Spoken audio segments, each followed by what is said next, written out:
everybody, get comfy.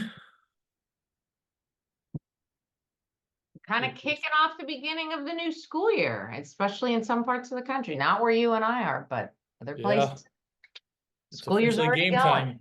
And even if you're not back in school, hopefully you guys are on it already. We're 2 weeks into the Common App as of today being accessible. So hopefully kids are on top of the essays. They've started the Common App, starting to think about who needs supplements, which colleges need what in terms of admissions and financial aid requirements. So you guys are in it. At least class 2025, you are fully in it. And if you're not, we're starting tonight. That's going to be arguably the biggest takeaway.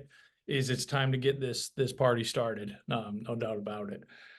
If we always like to know where you're at in the country. Tell us where you're from in the country. We're always very well represented geographically, and let us know if you're new to us or if you've been following along for a little while here. That's always fun for us to learn. As well. There you go, Peggy, Seattle, Phoenix, a couple of your hot spots. Um, okay, so we'll do for those of you that are new, we'll do some brief introductions, some really quick housekeeping stuff, and we got a lot of content to cover tonight, right? Because it's 3 tips, but it's a lot broad. We go a lot further in depth, right? Within these kind of 3 tips here. Seoul, South Korea, how about that? Love it. Okay, so my name is Matt Carpenter. I'm one of the founders at College Aid Pro. Class of 2025 is near and dear to me because this will be the 20th class I will have guided through this process. So I've been I've been on this roller coaster quite a few times.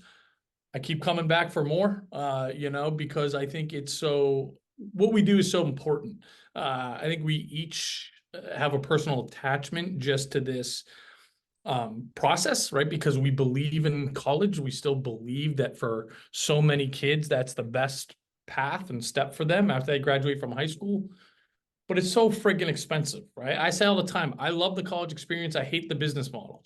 And I hate that families just go into this so blind and the end result is not surprising. I've seen it again a bazillion times over. So we take a personal responsibility to make sure anybody that gets in front of us or works with us doesn't make the same mistakes that so many people make over and over and over. Peg, we've talked about it a lot internally after the last week or so of all these class 2024 families going, oh my God, what did I do? Why didn't I start earlier? And it's kind of too late, right? We're just trying to help, make the best of what we can for them. But had we been involved earlier, they wouldn't be in these situations, right? So I'm just north of Boston, our office in Salem, Mass. Peggy's on the other coast representing in Seattle. And Peggy, if you want to say hi, we'll get cooking. Yeah, so Peg Keogh, originally I grew up in New Jersey, so I'm really a Jersey girl, but I've been out here for a while. So yeah, I've been doing this work for quite a while. I come from the financial industry. I have twins, so for everybody that's kind of new, and you don't know us, yeah, I have twins. Started doing the deep dive into all things high school years and years ago, and at that point I kind of pivoted and started just focusing on this because, as Matt said, I've just seen so many people, I use the word drift, like literally drift through junior and senior year and just figure, oh, we'll just make it work. Everything will work out. And there's really big price tags we're talking about. So and there's a way to the beauty of this is there's a way to manage this and have a good senior year with your kids, not as much stress. It's really possible because I did it with my two. And that's what we're here for. We're here, we know the journey you're on and we know all the pain points. So let us guide you. And that's what we're here to do tonight, to kind of kick that off to get you started in what I affectionately call the crazy world of financial aid. And I've said that way before the FAFSA was getting approved. Right. So Yeah, I can attest to that. it's always been nutty. So, couple housekeeping before I share my screen. This is recorded, so you will get a recording, I think tomorrow, but it's fast. We're good. Our team is great, really good. And feel free to ask questions, put them in the Q&A, and we'll remind you as opposed to the chat. One place for us to look. We'll do our best to answer questions. They're too detailed to your family, we might not be able to answer it. We'll let you know. We might need to actually talk to you to be able to answer questions, but we can't get to all the questions, so we'll do our best. So appreciate the realizing that as well. And you can be anonymous in the Q&A.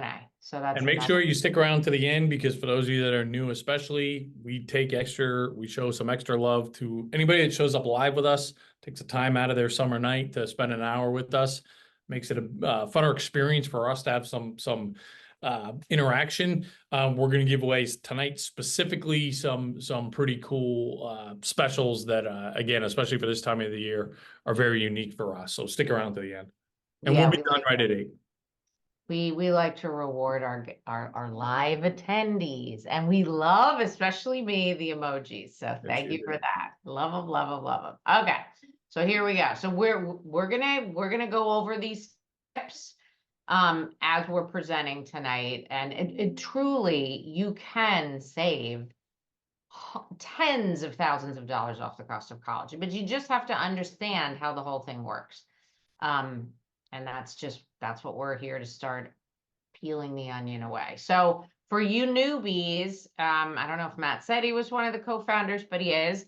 College Aid Pro. This is truly what gets us out of bed to end the student debt crisis by empowering you to shop smarter for college. And this education is the beginning of all of that. So there is the happy couple. Everybody should have received an email earlier today encouraging you or asking you to set up your free MyCap account. A lot of you have done it, so that's great. For people that haven't, Matt's going to pop this in the chat. Definitely do that. You just go to that URL, hit get started for free, create a username and password. There's about 4 minutes of onboarding questions. Don't worry if you don't have all the answers dialed in, because you can always change them once your account is set up. But what I'm about to talk about, something called an SAI in a few minutes, and you will actually be able to see your SAIs for your family and your student as I'm educating you on what they are, how they're calculated. So it's really, really powerful. And you'll be able to see, am I eligible for need-based aid? Maybe I am at certain schools and not at others. So definitely go ahead and get that set up. And Matt put that URL in the chat. All right, I'm going to let you take over for a minute. Yeah, and I'm just gonna get on my soapbox for a couple of minutes here, but there is a method to my madness. Number one, I just think some of this is fascinating, kind of in a bad way. But number two, again, and you're gonna hear us repeat this more than once tonight. If there's just 2 tips we can give people, and we say this every day, multiple times a day, all year round, because it's true. And if somebody just asks us on a meta level, how do I navigate this process successfully? I give you 2 tips. Start now. I don't care. Obviously, if you're class 2025, you're, already fully in the throes of this process. But if you're 26, if you're 27, start now and don't do this alone. Do not navigate this alone. And even if that means you're just following along with our education and you're DIYer, don't go at it blindly, because here's who you're going against, right? Colleges are going to be $100,000 a year. Starting next year, there's going to be dozens of them. They're going to hit 6 figures. Okay. This bubble is not going to burst. And the reason why, unless, again, we as consumers take action, right? We can't just complain about it as much as I like to, believe me, because these 3 massive entities benefit from college being expensive. Obviously, the colleges themselves, and it's not. A lot of what we pay for is it's invaluable. The professors, these amazing facilities, the experiences and opportunities that we're going to have there. But we're also paying for these multi-million-dollar marketing budgets that they have. These CMOs that make, chief marketing officers that make $400,000 salaries and have a full-time staff between 8 and 24 employees on average. Or a school like Purdue that has 250 between their marketing and communications department, all being paid by us, right? The US government, our government, 33% of our government's assets, by far their largest asset class, are in parent and student loans. Okay, so go Google that right now, because it blew my mind when I heard it. That's what you will find out. And very quickly, logic will tell you they need college to remain expensive, right? They're not going to do anything to bring down the sticker price if that's their biggest asset class. And of course, Wall Street, right? Wall Street, if you are fortunate enough to be able to save for college, you probably do it in a 529, right? Via a financial institution in Wall Street. If you're not able to save in a 529, you're going to take out a private student loan from these same banks. Either way, they are benefiting to the tune of $630 billion between those two products. They're not going to try to make college more affordable. So this is what we're up against. And this is what you can go to the next slide, Peggy. This is the only major investment that we make in our life as consumers. And for most of us, it will be the first or second. Sorry, Peggy, you can go to the next slide if if you didn't hear me. It will be for most of You us, want this slide? Yeah. that's the one. It That's the just, one. there was a delay. Okay, no problem. Sorry, yeah, the one before. So for other major investments in our life, we have, if we're a DIYer and we go to do our taxes, we have TurboTax. We have a more complicated situation. We can go talk to a CPA. If we're buying a piece of real estate, we have Zillow for transparency and professionals on each side of the transaction. College is the only thing, and this is the superpower that those three entities have, that we do alone, right? And everybody, kind of the famous last words are, we'll figure it out, right? My idiot brother-in-law figured it out. My neighbor that doesn't know anything about college, somehow they figured it out. No, they didn't, right? That's why we have $1.8 trillion in student loan debt. I shared this because I wanted to activate people, right? In our next slide here, to just reiterate my point here, is start now and don't go at the process alone. And which is, again, you're on second base just by showing up here tonight, and just stay with us, because I really show that as motivation beyond anything else. But Peggy, let's get into our tips now, buddy. Okay.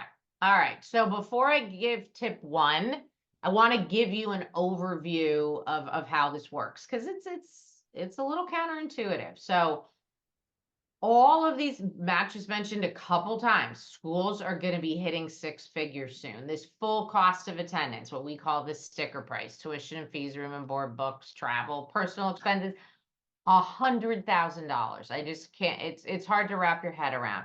But all of these schools are discounting their sticker price, just like Kohl's does when you go shopping, right? But it's a matter of how they do it. And so that's the key thing to understand for your family. They do it with three different vehicles, if you will. On the far left, they can offer what's called need-based grants. As the name hints to, you have to have financial need, and the federal government, your state, and or the colleges through their endowments will give what's called institutional aid. This is free money. You don't pay it back, but you have to have need. The middle bucket here, merit-based scholarships, are endowment money. It's endowment money from the colleges. Again, free money. You don't need to pay it back, but it's not based on your financials. It's based on your child.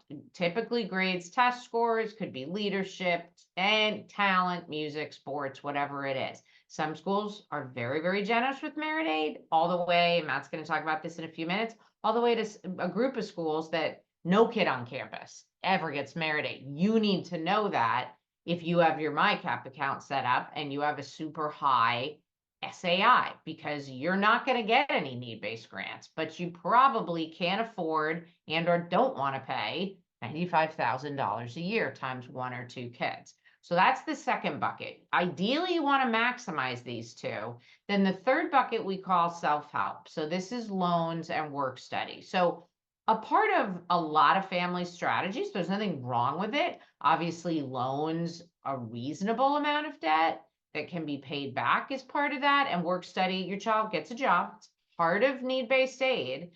They have to go work, they get a paycheck, and then you decide as a family how that's going to go toward the cost of college, maybe pays for books. So those are the three ways that they're discounting. So let's take a minute to talk about this need-based aid.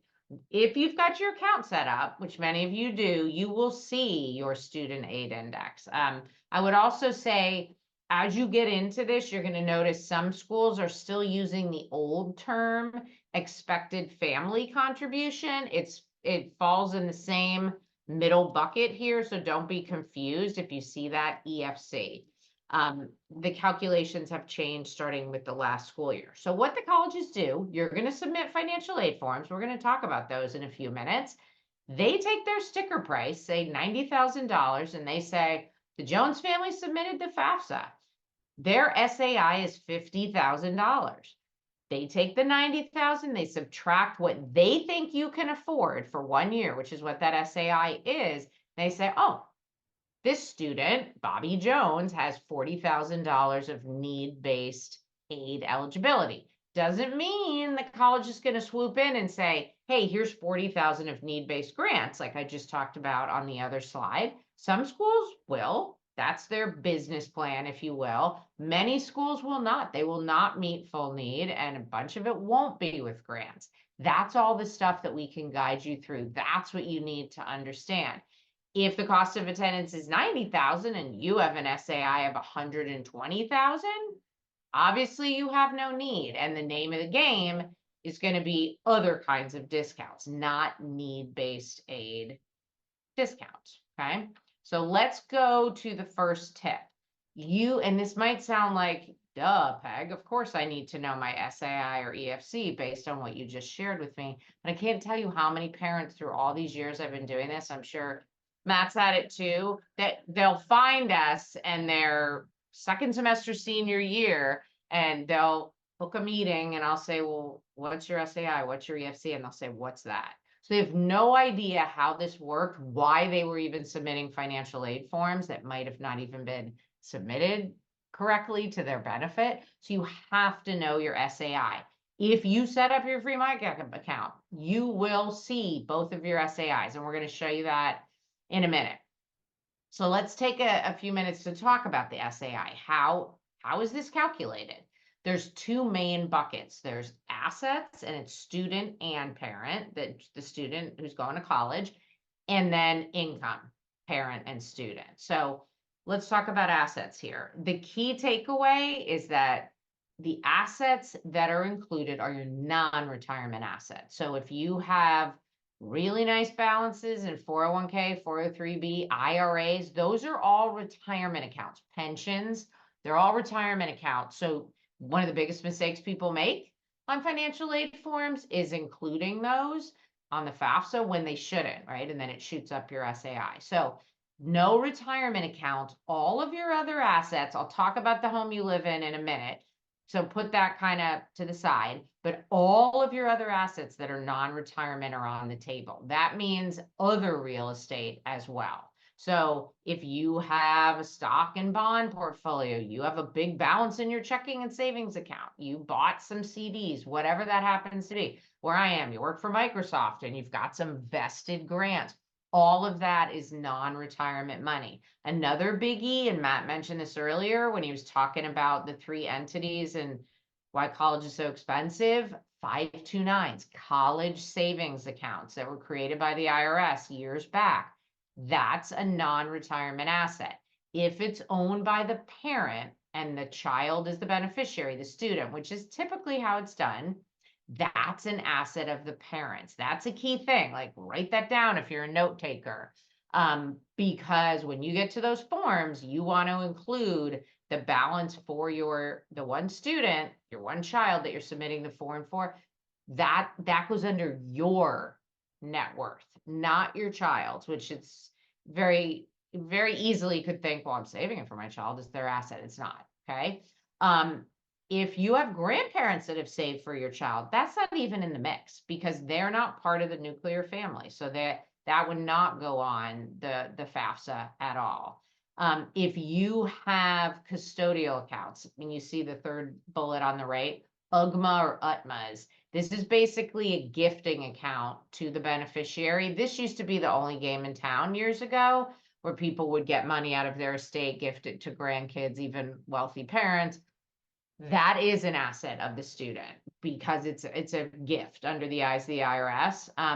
So there are strategies to change that. So if your child is younger, any age of graduation, you can talk to us about it. It's not, I don't want to explain the strategy because everybody shouldn't be doing it. Might not make sense, might actually hurt you in certain ways if you do it. but I just want to plant that seed. If you happen to have those, that is an asset of the child. Um, any jointly owned accounts and you're on it, that's your asset. And big deal because parent assets are assessed a little shy of 6% at most of the time, and student is 20 or 25, so much higher. So let's just talk about real estate for a minute. So I kind of tease all of your any secondary real estate. If you have land, if you have a condo in Maui or whatever, that's not your primary home, whatever that equity is, that's on the table, right or wrong, it is. So market value minus any mortgage, HELOC, that's your equity. Your primary home, most schools in the country, you do not disclose that. And that's what most families, if you're able to purchase a home, most people have one home, not multiple homes, right?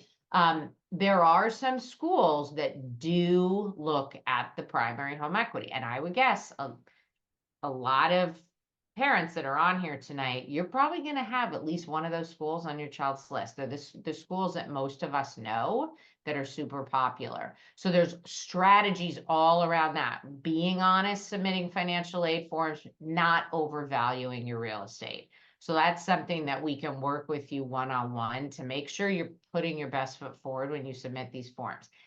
Assets are assessed the day you hit submit on these forms. So literally, if you've got money, if you have a clunker on the driveway and you know you need to replace it, it's a good time to spend that money. You don't want to put it on the financial aid form. So that's the asset piece. Let's talk about Meg, income. let me just pause for a second here Sure, because we got a lot of similar type questions around this, sure. and let me just kind of quickly review, right? So obviously Peg is breaking down, and the first tip is understanding your SAI, but what we want to help you do with that is also figure out, and a couple of people said it. So the name of the game is lowering your SAI as low as possible to the extent that you can, right? 100%. And there's some controllables here. Number one, Peg said it. We want as little money as possible in the kid's name on the day we submit the financial aid applications, right? Don't make the mistake that so many parents do in including 529s as the student's name. So many people make that critical mistake. Don't put your retirement accounts on there. So many people put that make that critical mistake. For the colleges that do take a look at your home equity, and they do this via the CSS profile, okay? You're never putting your home equity on the FAFSA, the home that you live in. There is a method to the madness here. This is a gray area you can exploit in your favor, right? In terms of what you owe on your home and the value of your home. There's just a lot of strategies that you can implement that can minimize that. And again, I know not everybody was here right at the top, guys, but please put all the questions in the Q&A as opposed to the chat. That's where we can, the one place that we monitor. So Yeah, if you have it in the chat, just copy it and paste it over, and then we'll do our best to get to all of them. So that's the asset piece. Income is kind of the opposite, right? It's not real time. It's something that we call prior year. This has been in place since President Obama. You can see on this slide here, if you have a rising senior, or you already started school, you have a senior, all the questions on the forms when they go live soon are going to be about the tax year 2023. If you have a junior, 2024, and so on and so on. So it is what it is, right? Yeah, it's great if you can lower your SAI. Matt said earlier, get started now. Big reason for that. The earlier you understand this, you could deal with an UGMA or an UTMA in a certain way. You would know, oh, I just met with a family earlier today, and I'm like, geez, you've got a lot of gains for the amount of money you investments you have. They're like, oh yeah, we sold some Visa. I'm like, I wish they'd known, because they didn't have to sell that and create that giant capital gain. So you do have some ability to affect your SAI, and some families have a greater ability. It just depends, right? But this is a much bigger driver. Assets, like I said, up to 6%. For parents, it's like the tax tables, and the upper end of your income is 47%. So it's a huge driver. It's mostly adjusted gross income, and it's mostly parents. You can see here there's an allowance on the parent side before they assess the income. It's pretty meager. It's gone up some with the new FAFSA, but it's not huge. If you're more affluent on the student side, it keeps going up and it's great. So if your child has a good summer job or works throughout the school year, makes $6,000 on the federal form, it's a wash. So kids can make a decent amount through the FAFSA and it doesn't even play a part. But for parents, it is what it is. And trust me, through all my time being a financial planner, it stings when you're trying to get financial aid, but it's making a good living over your life is better than not. Okay. So, take a deep breath and keep that in perspective. So if you have set up your account and now you've got to feel, okay, I know what an SAI is. I know how it's calculated. I'm not going to quit my job. I don't know if there's a way to get my SAI lower. Like, what do I do? And I talked about it at the beginning, but now Matt's going to talk about that middle bucket of discounts because it's used by families across the board, families that have financial need as well as families that don't. And it's a really nice way to discount the cost of college. So the second tip, you've got to know which colleges will give your child the most money, not just need-based aid, but also merit. So I'm going to turn it back over to you, Matt. Great. So, right. So Peg said it two ways. We're getting discounts, merit-based, which is just based on the student's credentials, and the college need-based based on your financial situation in the college. Where do you fit in this? This is the most important thing to know. And we're going to go over some kind of case studies in a second here and actually dive into the platform and look at an actual family. But for percentage of you, just a lot of large numbers here. We get a big group and just by some of the regions of the country that generally pay attention to what we're doing. You're not going to be eligible for need-based financial aid traditional need-based financial aid between the income, between the assets.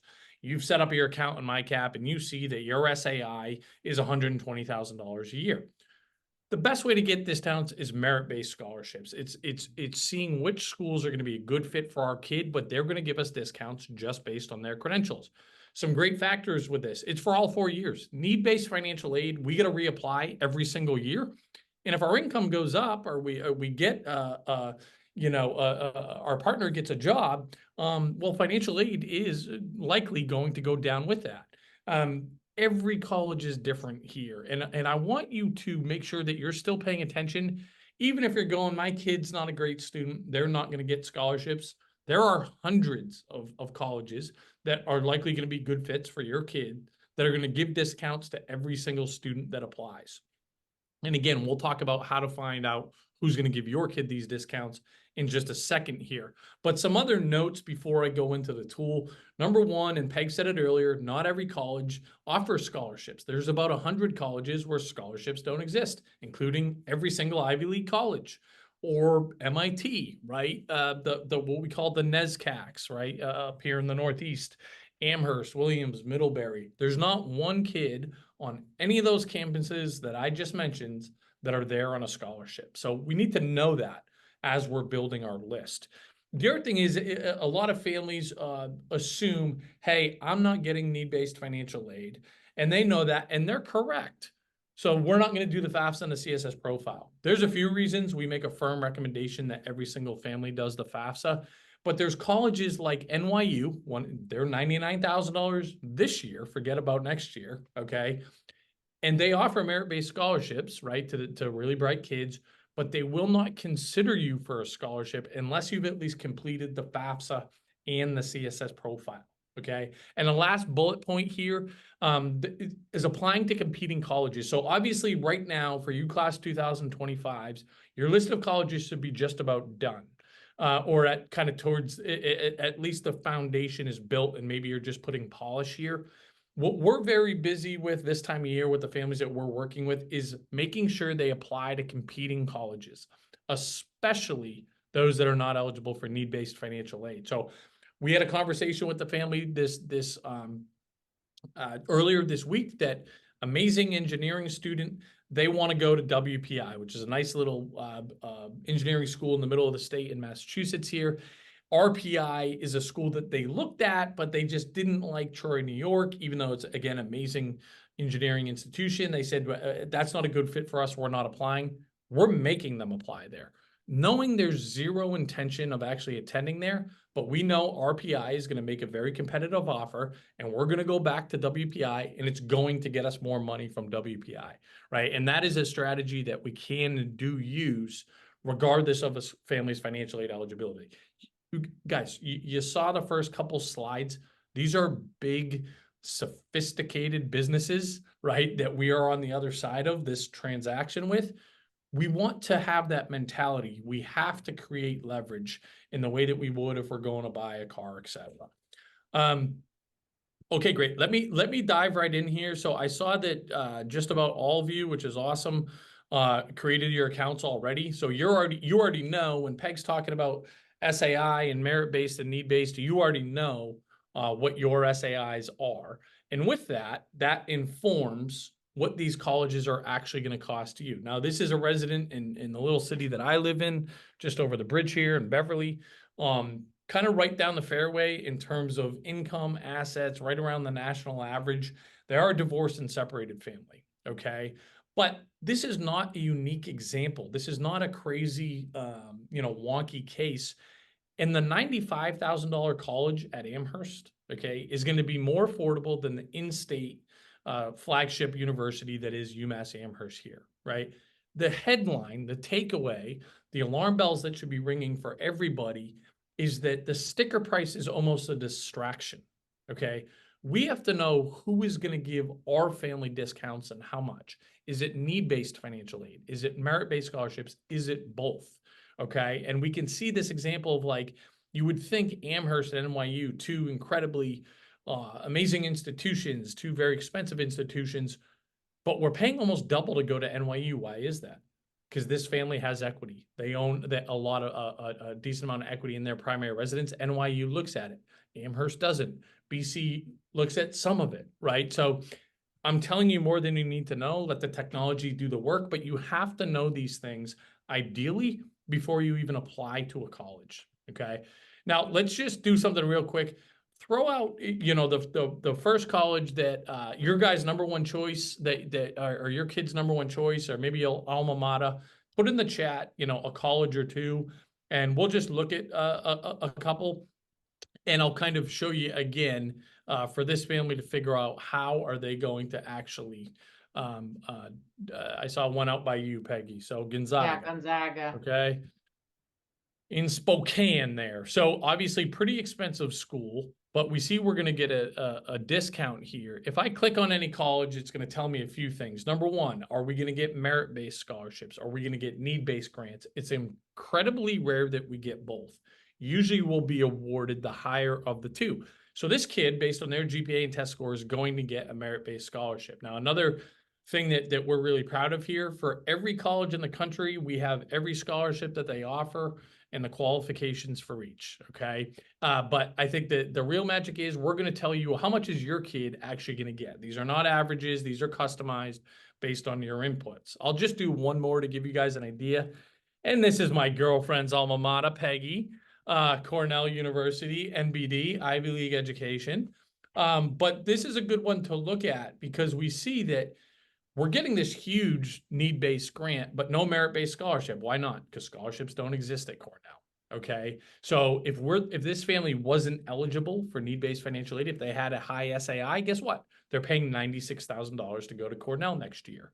And again, if we want to drill a layer deeper, well, why are we getting that huge merit-based scholarship from, need-based grant from Cornell? Well, they meet essentially 100% of need. This is the big kind of place that we're going to look. Now, again, the technology will do the work for you, but for you engineers out there that like to get in the weeds, or again, you major DIYers, you can go check that out.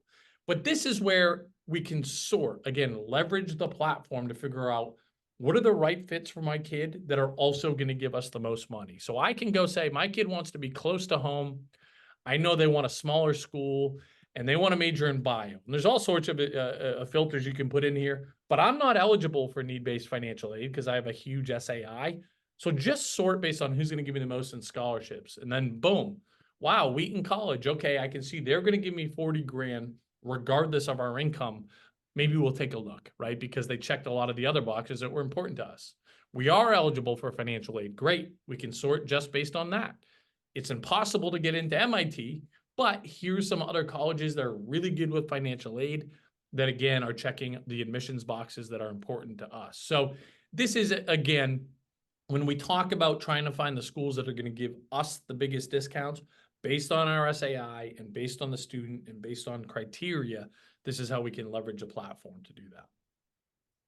All right, I was in the middle of a question here, but all right, I'll get back to it later. Okay, and actually when you're using that advanced search, you're truly shopping with affordability in mind, which is, you're so far ahead of the game when you're doing that. It's just beyond helpful. Okay, so now let's get into some of the not so sexy stuff. Let's talk about the really applying for financial aid. If you have a senior, it's almost game time for this. There's a few things you can be doing to get ready. So, almost every school in the country requires the FAFSA, the Free Application for Federal Student Aid. This is the federal form. If you haven't been living under a rock, you've probably been seeing this in the media all last year because they brought out a new, supposedly simpler FAFSA, and it was a train wreck basically. And you hopefully this year's going to be better. It's going to be late and coming out, which I'll share in a minute, but hopefully that'll make it better for you guys that are brand new to this. Can't imagine that'll be worse than last year, but anyways. These forms have deadlines, not shocking, just like the admission application has deadlines, so do the financial aid forms, and they're hugely important. If you're eligible for need-based aid, you could be leaving tens of thousands of dollars on the table just by being a day late, seriously. So deadlines are super important. You got to dial into each school and how you're applying for admission because there's different deadlines. UNC Chapel Hill in the past has had a deadline of October 15th. Very, very early since the forms come out on October 1. Other schools are later. So you want to be all over that with your kids. I was not a helicopter parent with my two, but when it came to this, it was my money and I was all over it, right? I wanted to make sure that they were on top of this stuff and didn't make some major mistakes. So let's talk about the FAFSA. Again, Free Application for Federal Student Aid. Before last year, the class of 2024, it always went live. It went live January 1 years ago, but it's been going live October 1. Because they came out with a new format last year, it was late. We just found out last week that all the tweaks, all the tech glitches are not out yet. So they're trying to do this the right way. Most of you will not be able to get into the FAFSA. They said by December 1. Just think of it as December 1. Yeah. They are going to hit a few colleges, which will include some students that are applying to those colleges. They haven't figured out who they're picking to do kind of a soft launch and get feedback, see what's not working, and then they'll start adding more and more schools is what we're being told. So hopefully by December 1, you'll be able to get in and do it. It's prior year, like I explained before. So if you're going to be doing these this fall, you should have your 23 return done. I know we're not to the extension deadline. Get it done. I know you can extend till October 15th. When your kids are in college, you want to get your tax returns done as quickly as possible. So talk to your CPA and make that happen. If you are married, you're submitting the form with your child. If you are divorced or separated, only the custodial parent submits the form, and the custodial parent is defined as the parent who provides the most financial support. This is a gray area because it doesn't mean, I'm receiving child support, so of course it's not me because I'm not paying child support. That's not necessarily true. It depends where the child is living the most of the year. If they're living with you most of the time, you're getting the child support. Well, you own a home, you're paying their food more, This is something we can help you with. You want to be honest, but they're definite. The government made this open still. They didn't say whose ever adjusted gross income is higher. That would have been very clear. They didn't do that. So there is room for planning here, and it could majorly be to your benefit to get endowment money to think about that. The one thing you can do now to get going on the FAFSA, and we strongly recommend you do this, is create your federal student aid ID. So you go to studentaid.gov, make sure you're not on some dummy site that's trying to grab your social security number, because you will need to put in your social, your date of birth, set up some security questions, and basically the Social Security Administration is checking that you are who you are. Get this out of the way and done. People wait till the last minute. They're trying to submit the form. They're not approved yet. It just adds a lot of stress. So the student will definitely need one of their own.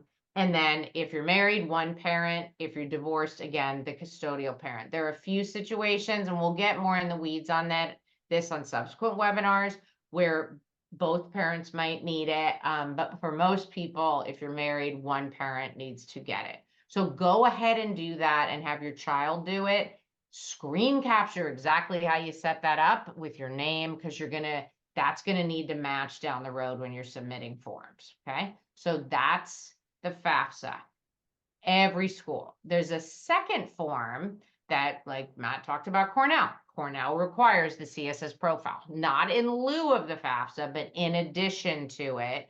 And so you're going to have to submit this. A few things that are different. It goes live October 1 as well, and it's going to go live October 1. Little insider information, it typically goes live before that. We know, because I'm in there getting in there to see if I see it. The way you know is if you go to the main page of the CSS profile and it says get started on your 25-26 CSS, it's live. Last year, I don't know that it was as early as September 15th, but it was early. It was early. So you might be able to get a jump if you get in there. Mostly there's about 200, 250 schools that require this. They're mostly private, but I mentioned UNC Chapel Hill a little bit ago. That's a public school. They require the CSS. So there's a few public schools in there. The biggest differences between this form and the FAFSA, big one, the third bullet here, is home equity is asked about in your primary home. Remember when I mentioned that on this slide earlier, we were talking about the SAI. So you're going to have to disclose the market value of your homes. There's strategies around that. We can help you. When you bought it, what you bought it for. And they're going to look at that equity. And I saw a question in the chat or something. That's basically your market value that you need to do correctly minus any of your liens, mortgages, okay? If you're divorced or separated, the concept of only the custodial parent submitting, that's not valid. Most of these schools, there's a few that don't look at both parents, both biological parents, but most do. The custodial parent, same definition as the FAFSA, will submit the CSS with your child, and then the non-custodial parent will submit what's called a non-custodial profile. They both go to College Board, which does SATs, PSATs, APs.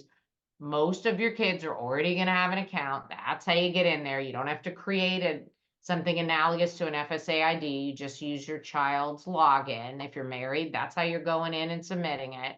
Non-custodial profile, you got to create a separate one to get in there, but it's private. Both of your sets of information go to College Board, and you guys don't see each other's information.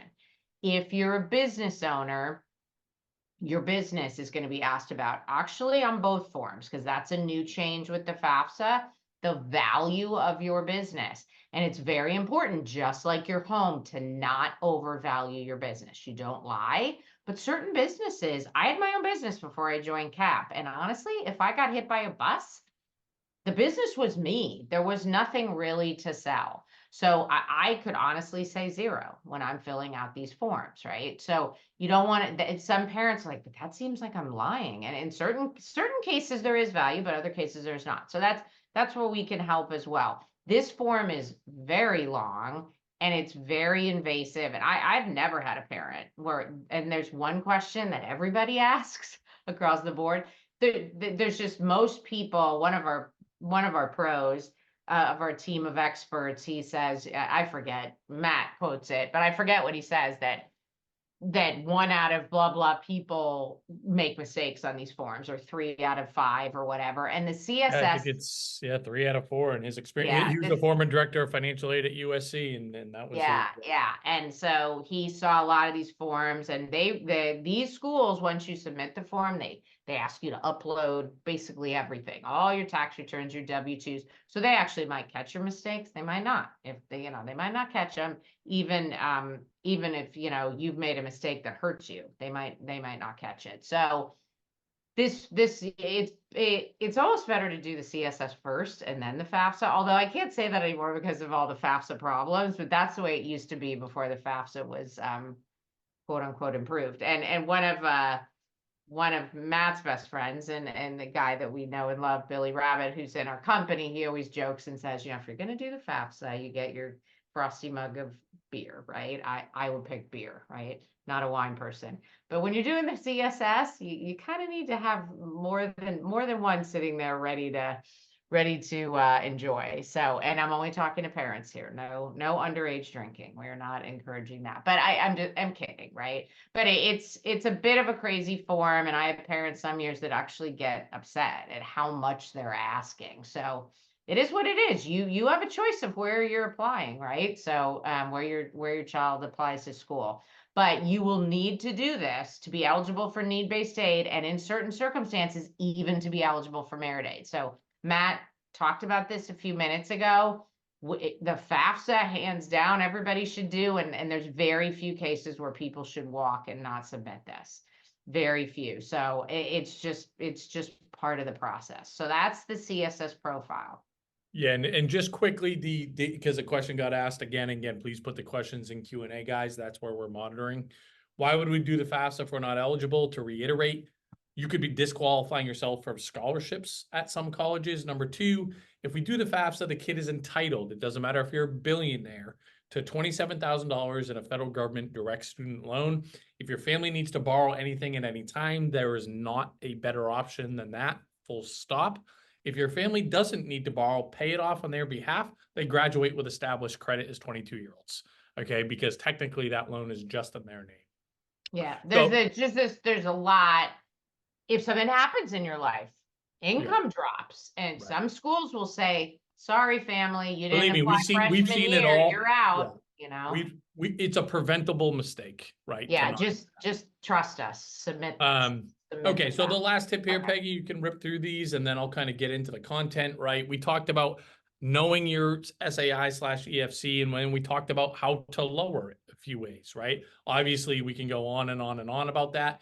Which colleges are going to give you the most money? Not that your neighbor said Northeastern doesn't give any money. Well, that's funny because the person I just met with, they got a $65,000 in need-based financial aid. Don't listen to the noise. Trust us, trust the technology. We pride ourselves on being a source of truth. And then how do we go back and get more money from these colleges? Now, right now, you need to be getting ahead of this in a couple of ways. Number one, you need to be applying to competing colleges. Okay. You have to apply to competing colleges, right? The third kind of checkpoint there. It's not on here, but the other thing that should be happening again right now, especially if you're a 2025 student, or assuming your kid's not listening, they need to be developing a rapport with the admissions office, specifically their admissions counselor. That is something that we can count on as a way to get more money after we get accepted here. And it could, by the way, help us even get into these schools, right? Brian Ford, who's one of the admissions counselors on our team, he used to be the director at Boston University at the UCs. He's read over 60,000 applications. He is always banging us over the head to say, you would not believe how a student can separate themselves by developing a personal relationship with their admissions counselor. Don't be anonymous, okay? But when we go to push back for more money from these colleges, and it's incredibly rare that we do not do this, right? Because generally speaking, we got nothing to lose. There are some exceptions. These are kind of best practices. Now, we're not going to do this until we've actually been accepted and got an offer. But this is, again, some of the main things that we need to do that again, is going to maximize our odds of doing this. And again, a big secret sauce that we have on our team. We currently have the director of financial aid at Harvard, at MIT. Again, I mentioned the former director at USC, the former director at Denison. I don't know, the list goes on. Well, here we go. Here's a couple of the faces and some of the logos. And this is just a fraction of our team. But this is who we rely on. We encourage you to rely on. Now, you see Harvard, he's a director of financial aid, Ryan is a director of financial aid at Harvard. Harvard's the only school he can't help you negotiate against, but guess what? He used to be at MIT. He was at Boston College before that. Anybody within any of those types of schools, these guys are going to be amazing resources, and they're amazing resources for us. So I want to spend some time talking about, how we work with families. You've already got an idea. Peg and I we will continue to educate you, kind of one to many here. Throughout this entire process, right? But for those that want some more help, and again, I feel strongly that everybody should have more help in some capacity, and you guys can decide what that looks like. But I want to talk you through kind of the two basic ways that we help people. One is just with this financial piece. One is just with the admissions piece. And then some families say, you know what, I need help with both. So those of us and here's a couple of statistics, guys, right? Collectively, we've been doing this for an awful long time. Here's some of the folks that are on our staff currently. And this is, again, I think what are some really compelling and it's real data, right? On average, we save families about $70,000. That is I can promise you a conservative number, right? That we can back up. Said another way, most people that don't decide to work with us could be leaving as much as $70,000+ on the table, right? And again, obviously, we're saving you time here. And for anybody that works with our admissions piece, our data shows that you're 3 times more likely to get in your top choice. Does that guarantee anything? Of course not. But there again is a method to the madness here. Now, our financial aid process includes 4 kind of major parts, right? Number one, right now, we're going to tell you, here's which schools are going to give you the most money, scholarships, need-based aid, etc. Here's which schools compete with one another. Then, guys, we complete the financial aid applications for you. We do the FAFSAs. We do the CSS profiles. It's like having a very talented accountant, right? Because how you present your situation is going to dictate your SAI, i.e. dictate your discounts. If you're a business owner, we're going to tell you how to value your business. You own your home, we're going to tell you what we can do to minimize the damage there. Divorce, separated family, we're going to tell you who should be completing these forms in the most strategic way. So we'll do those for you. We get involved with the negotiating, right? So we get to leverage our entire team when we go back to colleges to get more money. Okay. And again, we just have a proven track record there. And then we obviously are going to show you how to pay the bill, right? If we have to borrow, how do we get the lowest rate? Do we use our 529s up all in the beginning? Do we use it just for one kid? Do we spread it out over 4 years? Let us tell you that. Okay. Make sure that we're taking advantage of tax benefits, etc. Usually this time of year, guys, because we're almost done for the class 2025, we charge $3,500. Anybody that invests tonight, you're going to get 20% off. It's $2,800. Now, we go up in price September 1st and up again in October 1st. Think of rush order delivery.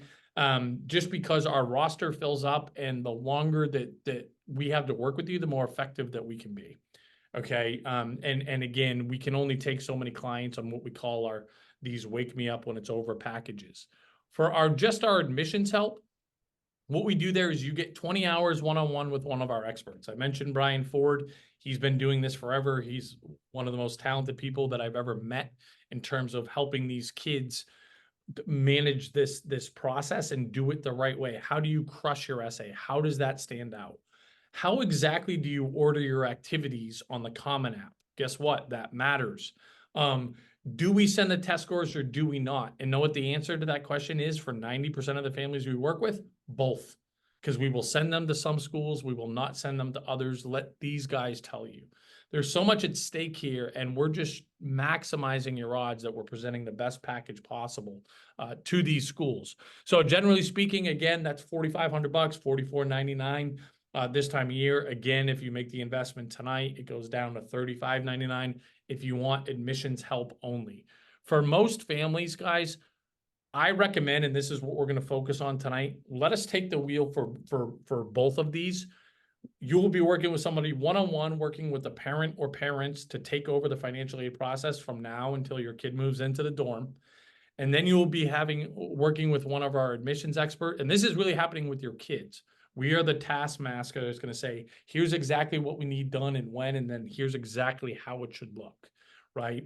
So you have two experts guiding you through this process. Now, obviously, this is a big commitment, but when we're talking about hundreds of thousands of dollars, you're going to see this back many times over. You're going to have a little bit more peace in your house. I can promise you that, by having some third parties that have done this a bazillion times as a part of your team. So again, we are almost closed for the class of 2025 because we're just at kind of our bandwidth limits. You're not going to see us go lower in prices than this. And again, as a matter of fact, they go up in 2 weeks, and we don't give discounts like this either. Again, as we get closer to kind of this rush order delivery. So take advantage of that. And I'm going to put, Peg, you probably shared this link too, but this is what we're featuring here tonight, guys. And again, let me say one more thing, because I think this is important, because I understand, especially if you're new to us, this is a big leap to take. If you've just met us, right? If you think it's a good fit, purchase it tonight, whatever package, financial aid or just admissions or the combination. Okay, purchase it tonight. And if you don't get a chance to talk to your spouse or maybe your ex, right, you think it's a good idea, but you guys both need to make this decision, purchase it tonight. And if you have any buyer's remorse tomorrow or whatever, we'll give you everything back, or for the rest of this week, we'll give you 100% money back, no questions asked. Okay. The other thing that I'll promise you is that you can talk to one of us tomorrow after you purchase it tonight to say, look, I purchased that last night, but I didn't get a chance to talk to my spouse, or I have some particular questions that I want to ask you about. I will talk to you tomorrow. And again, if you're like, you know what, that's not the right fit, no harm, no foul. We will make sure that you get that back.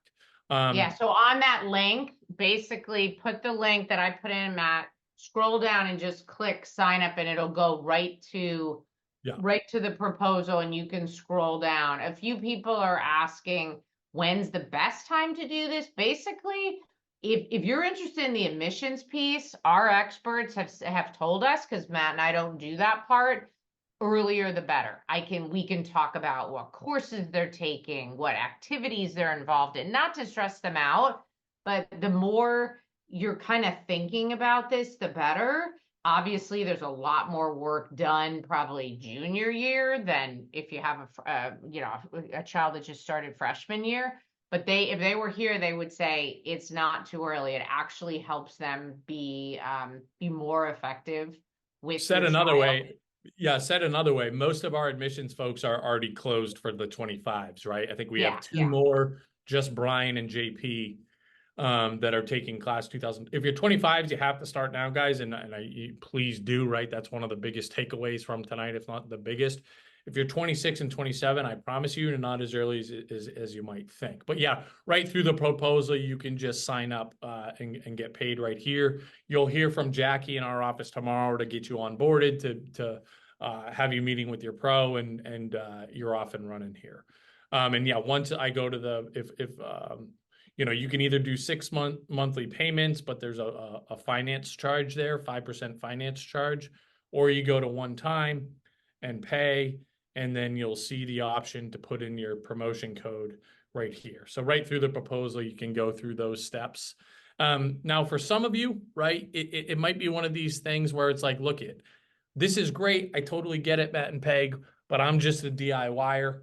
I don't pay. I change my own oil. I do the tile in the bathroom. I'm the one that's painting, the kitchen over. I don't outsource anything. I just know who those people are, and you're never going to pay for a service like this, and we don't want you to pay if you don't see the tangible ROI there, or it's just not your style. So what we have for you DIYers is we have just this membership where you can sign up. You get the premium access to the software, right? It's $25 to get started, to get in the club, and then it's $9.99 a month, right, to be a part of our our club, our membership, right? Because in the free version of the software, which you guys saw, or just about all of you have, you can only put in 3 colleges. You don't have that advanced search, but that's the one of the biggest perks of being a member of the club. And again, you'll see if you go to look online, it'll say $149 to upgrade to the premium version of our software and be a part of our membership, right? So again, this is just something that we do for folks that show up live. But again, even if you're thinking about this, guys, again, the last thing you want to think about when you're looking at these $95,000 colleges is spending money. But the name of our game is ROI, and we just have an incredible track record. You're not going to find a better team and a more experienced experts. And again, not just the tangible ROI, but also just hopefully bringing some peace of mind in this process by having us grab the wheel for you on this whole financial piece, and having somebody working directly with your student and holding them accountable. So hopefully that's helpful, guys. You will thank yourself. It'll be the best decision that you've made, I promise, through this entire process. Yeah, and there's no discount for the software, right? That's $25 to sign up for that, right? There's no discount there. You can just, through the landing page, you can sign up, and it's $25 if to join. Tonight, the discount is only for any of one of our Wake Me Up when it's over packages, financial aid, admissions only, or the combination, which we're really featuring because that is what we believe is where we're able to deliver the most value. Yeah, and somebody asked about discounts. If you a sophomore and a senior, we will discount on the financial because there's crossover, because you're the parents and your financials. With the kids, we don't, because they're if it's Brian or JP, they're working one-on-one with your child. They're different schools, the whole bit. So that's, the work is the same on the financial side, that will work with you on that. Yeah, so for the if you're somebody with twins and you want to do just the financial aid side, sign up for one tonight, okay? We'll lock you in with that discount. The additional student will be $500. Again, we can't, Peg said it, but we really can't discount on the admission side because it's 2 completely different kids, whereas financial is just one household. So there's more legwork on our end, but it's nothing like the admissions piece, right? Where there's Yeah, and with a sophomore, the parent that wrote in sophomore and a senior, like that person will be able to get into the weeds with your software on some stuff that, the ship's kind of sailed for your senior. They're going to dive in at a different spot for your senior on the admissions piece. So, but it'll be hugely valuable for both kids. Yeah, and somebody's looking for the link to buy just the financials, so I'm scooping that up. And there you go.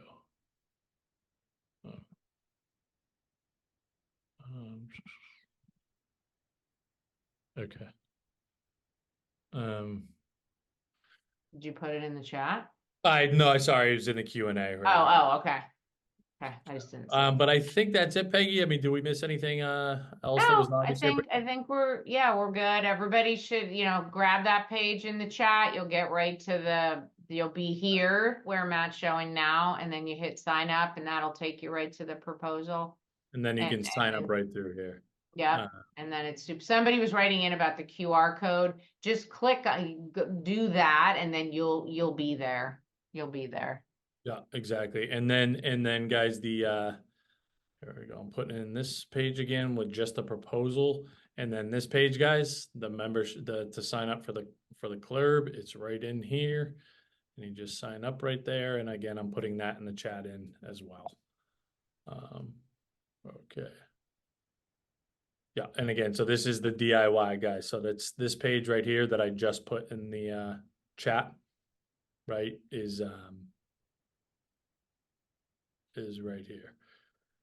All right, Peggy. Well, I think we covered a lot tonight, right? And and a great, as always, guys, great questions. We are never able to get to every question. Please don't take it personal. We just have between the two of us, it's just not possible. We got to over 100 questions, so I think hopefully that's That's pretty good. If we didn't get to yours, we are sorry, but I promise we want to help everybody moving forward. And again, if you're even considering this, do it. It'll be the best decision you made in this process. I friggin' promise. And we're excited to deliver on that. And if you know this isn't you, join the club, and we'll help you through that. So, thanks everybody. Otherwise known as the club. The club. In case you're wondering what the hell he's saying, that's what he's saying. All right, everybody. Well, have a great night. We'll see you next time. Bye, guys.